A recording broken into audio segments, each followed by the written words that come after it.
Amis internautes de Enjeux d'Afrique, merci de nous retrouver pour cette nouvelle émission Débat de fond où nous discutons des questions d'importance capitale sur le continent africain.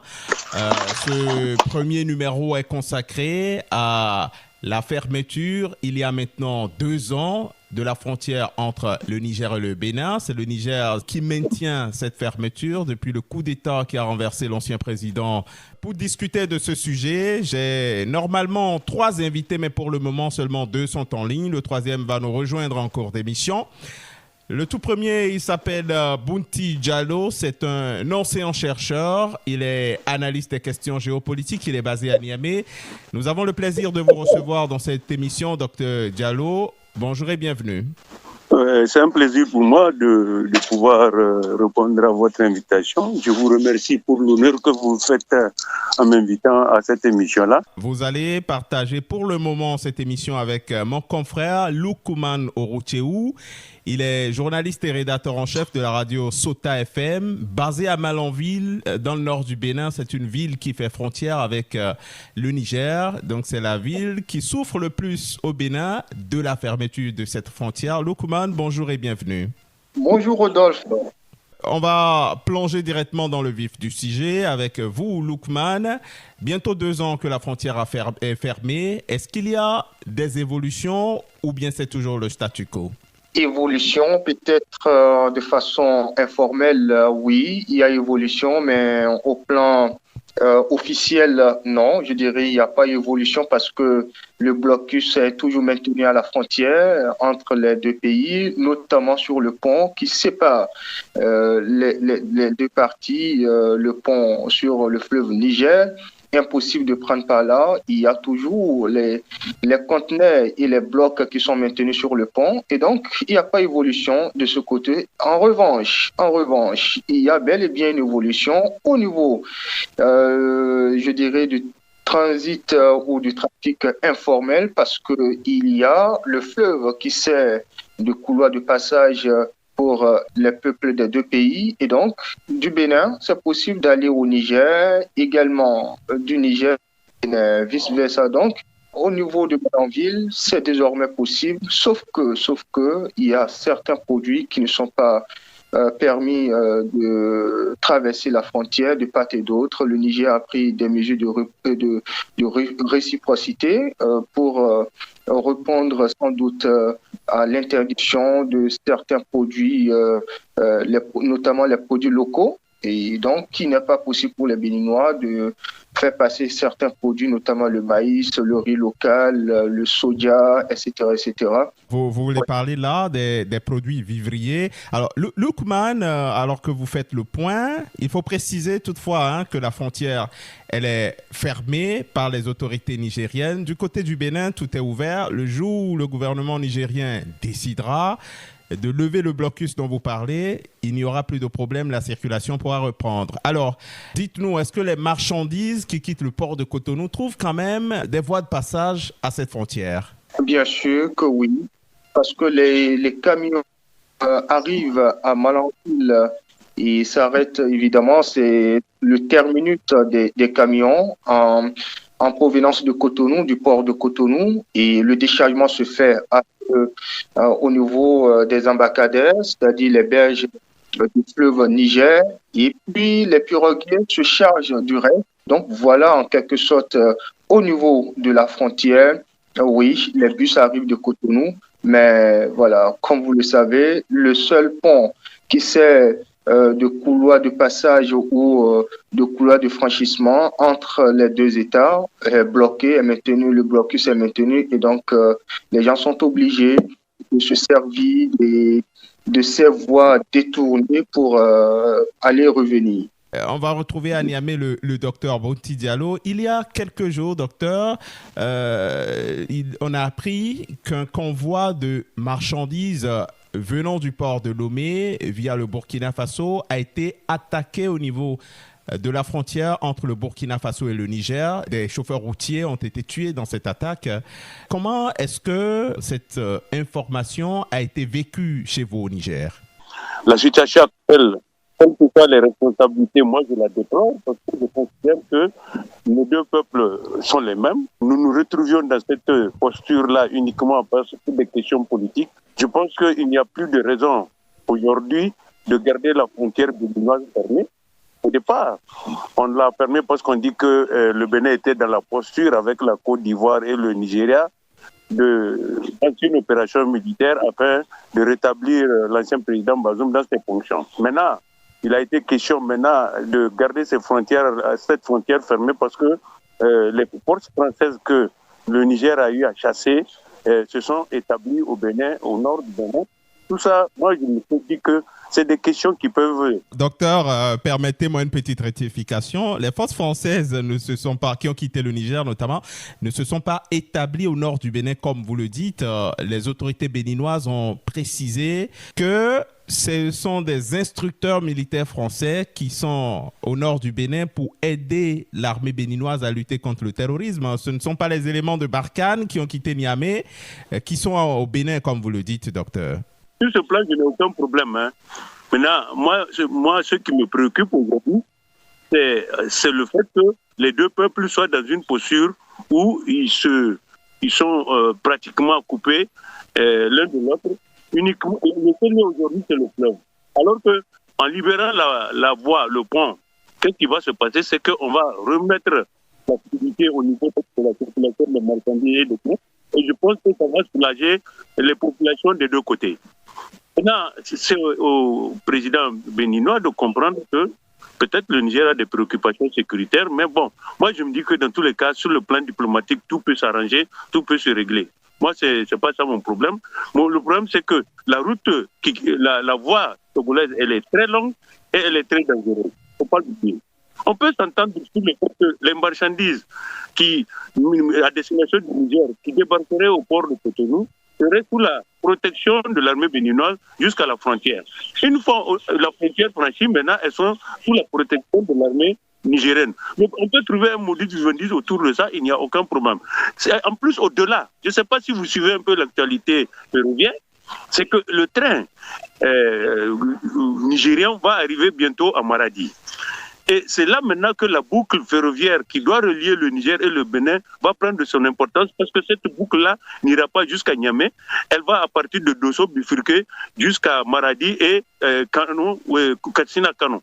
Ce qui fait que il faut peut-être réétudier cette possibilité-là et faire en sorte que le port sec de Dosso qui était au programme puisse être rapidement construit et que la voie ferrée qui quitte Maradi passe par Dosso, Parakou, Cotonou, etc., afin donc de faciliter le transport des marchandises et des biens au niveau de nous. Donc je pense que c'est un projet structurant qui ne peut pas attendre, qui doit être au-dessus des considérations politiques. Je reste un peu encore avec vous, docteur Bonti Diallo. Les autorités nigériennes accusent les Béninois d'abriter les terroristes sur leur sol dans le but de déstabiliser le régime du président Tchiani. Selon vous, est-ce que ce sont des raisons fondées ou bien c'est juste des arguments que les autorités nigériennes trouvent pour marquer le coup au président Patrice Talon qui avait appelé à les déloger après le coup d'État? Vous savez, moi je pense que le président Patrice Talon, il connaît le droit. Le droit international, depuis la Deuxième Guerre mondiale, a établi que si un pays accepte l'installation de forces hostiles à un autre pays, surtout un pays frontalier, il viole le droit international et là, on n'est plus dans le pécuniaire, on est au pénal.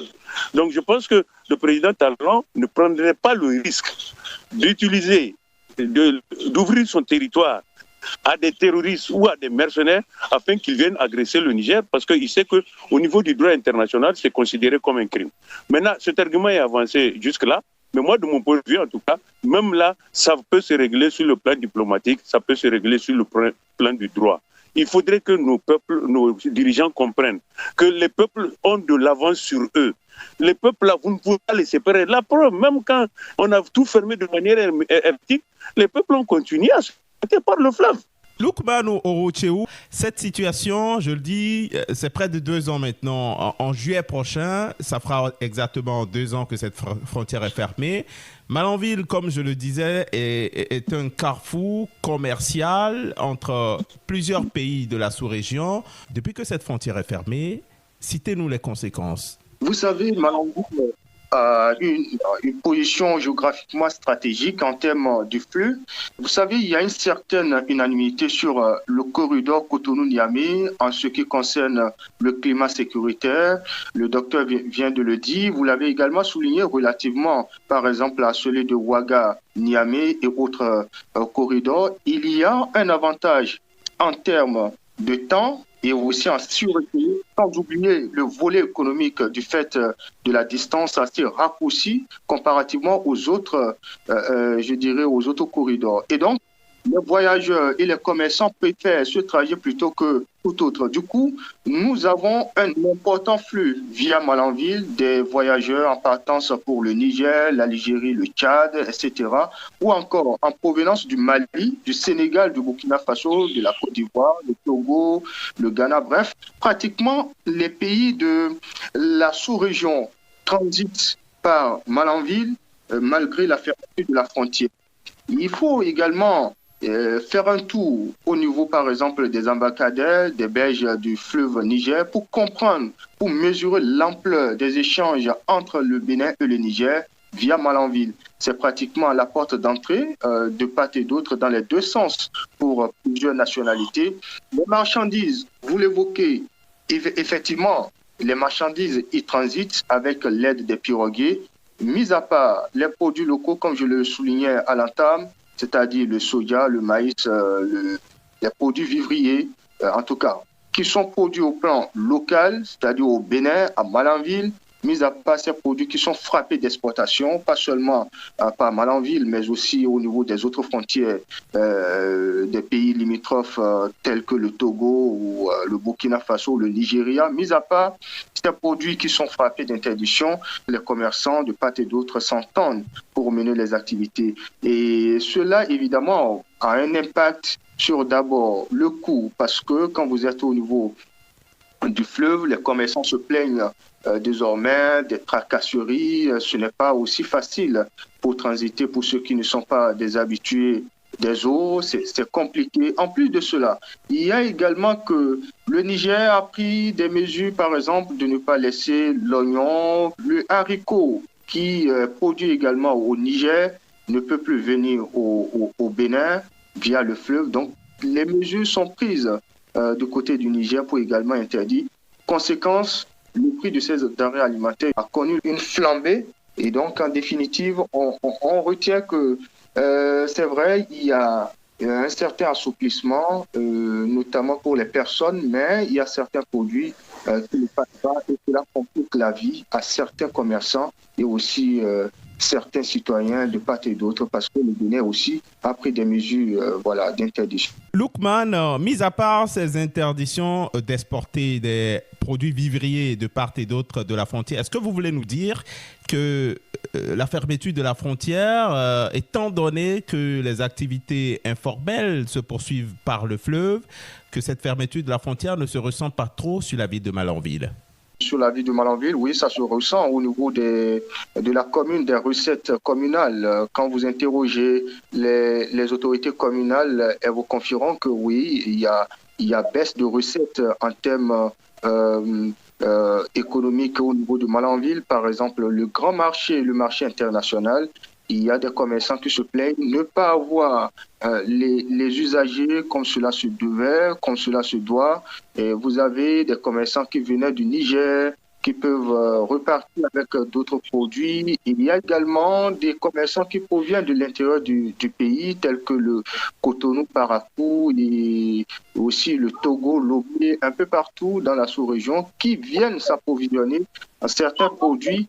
En venant à Malanville, c'est qu'ils viennent avec des produits que Malanville n'a pas et en quelque sorte font des échanges des produits et repartent avec ce que le Niger aurait fourni pour le Bénin, pour Malanville. Et donc tout ça, ça s'est arrêté. Conséquence, c'est que le marché tourne au ralenti, même si il faut l'observer, qu'il y a une certaine possibilité d'échanger entre les deux pays, mais bon, c'est à une proportion vraiment limitée parce qu'il y a évidemment des mesures de part et d'autre qui obligent les commerçants à abandonner certaines pratiques, notamment l'exploitation de certains produits.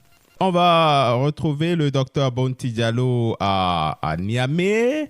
Alors, docteur, dites-nous, est-ce que la problématique de la fermeture de la frontière, vous pensez que c'est toujours un sujet de préoccupation pour les autorités nigériennes ou bien pour elles, la frontière peut rester ainsi, ce n'est pas trop leur problème pour le moment? Il y a 4 ou 5 jours, un des syndicalistes du domaine du transport a fait une déclaration pour dire que les syndicats du transport demandent au gouvernement d'ouvrir la frontière avec le Bénin compte tenu justement de la dangerosité du fuseau de l'ONU et compte tenu justement de l'inflation. Parce que vous savez que plus la distance est grande, plus les commerçants sont appelés donc à faire augmenter les prix. Je crois que l'environnement international lui-même ne sied pas, en tout cas, à des fermetures de frontières. Quand on sait qu'aujourd'hui, les voies maritimes ordinaires sont fermées ou elles sont dangereuses, quand on sait que certains produits qui vont venir d'Asie et autres là, ils risquent en cas de connaître une inflation parce que sous l'impulsion de Trump, on demande aux Chinois de ne pas subventionner un certain nombre de produits, etc.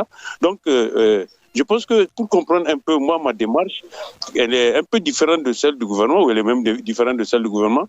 Ma préoccupation aujourd'hui, c'est de faire en sorte qu'il y ait une certaine connectivité entre le Bénin et nous.